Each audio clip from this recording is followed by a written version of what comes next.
আসলে এ ব্যাপারে আমার কাছে খুব ডিটেলস তথ্য নেই, কারণ তথ্যটা সরাসরি চলে যায় হচ্ছে ইলেকশন কমিশনে। এবং আমরা প্রথম থেকে এমনও বলেছি যে আমরা আগ বাড়িয়ে কোনো হেল্পও করতে যাব না, কারণ তাহলেই মনে হবে যে আমরা কোনো পক্ষ নেওয়ার চেষ্টা করছি।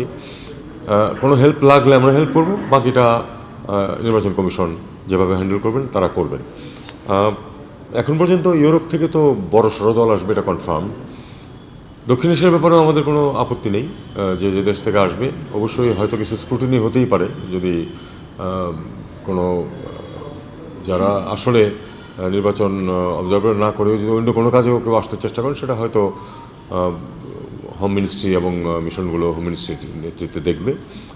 আমরা চাই যে ম্যাক্সিমাম সংখ্যক অবজারভার আসুক। এটা কিন্তু খুব স্পষ্ট অবস্থান সরকারের, যে আমরা সমস্ত পৃথিবী থেকে ম্যাক্সিমাম সম্ভব অবজারভার, ম্যাক্সিমাম সাংবাদিক আমরা চাই।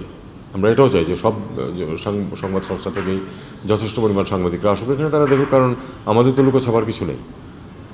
আমরা চাই যে ট্রান্সপারেন্টলি সব কিছু হোক এবং অবজারভার আসুক সর্বোচ্চ সংখ্যক, সাংবাদিকরা আসুক সর্বোচ্চ সংখ্যক। মাননীয় উপদেষ্টা, ভারতে আমাদের মিশনগুলোতে ভিসা প্রসেসিং যেটা বন্ধ ছিল, সেটা কি অবস্থা থাকবে? ভারতীয় সাংবাদিকরা কিংবা ভারতে কর্মরত ইন্টারন্যাশনাল মিডিয়ার সাংবাদিকরা যদি নির্বাচন কাভার করতে চায়, তাদের ভিসা প্রসেসিং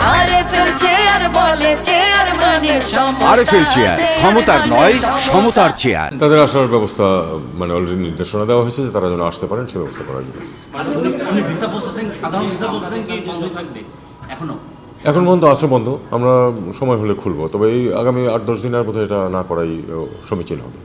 আমরা দেখলাম যে যতক্ষণ নির্বাচন পর্যবেক্ষক দল এই মুহূর্তে ঢাকায় আছে বা যারা যারা আছে, তাদেরকে আপনাদের পক্ষ থেকে আপনারা আশ্বস্ত করতে পেরেছেন নিরাপত্তা বা যাবতীয় বিষয়, কিন্তু ভারতীয় কূটনীতিদের আশ্বস্ত করতে পারলেন না। এটাকে আপনাদের ব্যর্থতা নাকি তাদের?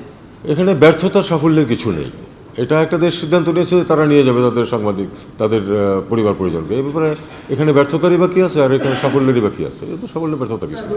উপদেষ্টা, ইন্ডিয়ান হাইকমিশন থেকে বলা হয়েছে ওসমান হাদি মারা যাওয়ার পরে 17-18 ডিসেম্বর ওদের উপ হাইকমিশনে বোমা সদৃশ্য বস্তু পাওয়া গেছিল এবং শঙ্কা থেকেই ওরা এই ডিপ্লোমেটদের সরিয়ে নিয়েছে। আমরা যদি দেখি সিন্ধু অপারেশন যখন চলছিল তখন পাকিস্তান থেকেও কিন্তু ওদের পরিবার, কূটনৈতিক পরিবার সরিয়ে নেয়নি। দেখুন, আমি এগুলি তুলনার মধ্যে যেতে চাই না। তারা কেন করেছে সেটা আমি যতটুকু জানি আপনারাও ততটুকু জানেন। এর চেয়ে বেশি সিকিউরিটি কনসার্ন ওইভাবে আমাদেরকে জানায়নি। তবে তাদের মিশনকে যখন মিশনের চারদিকে যখন ঘেরাও টেরাও হয়েছিল, আমাদের মিশনেও হয়েছে, আমরা তখন জানিয়েছি আমাদের কনসার্ন যে নিরাপত্তার ব্যবস্থা করো, তারাও জানিয়েছে নিরাপত্তার ব্যবস্থা করো, এবং আমরা নিরাপত্তার অ্যাডিকুয়েট ব্যবস্থা আমরা নিয়েছি। তাতে তারা সন্তুষ্ট কিনা সেটা তো আমাদের কিছু করার নেই। আমাদের যেটুকু সম্ভব আমাদের পক্ষে সেটা করেছি, তারা চেয়েছে সেটা আমরা দিয়েছি।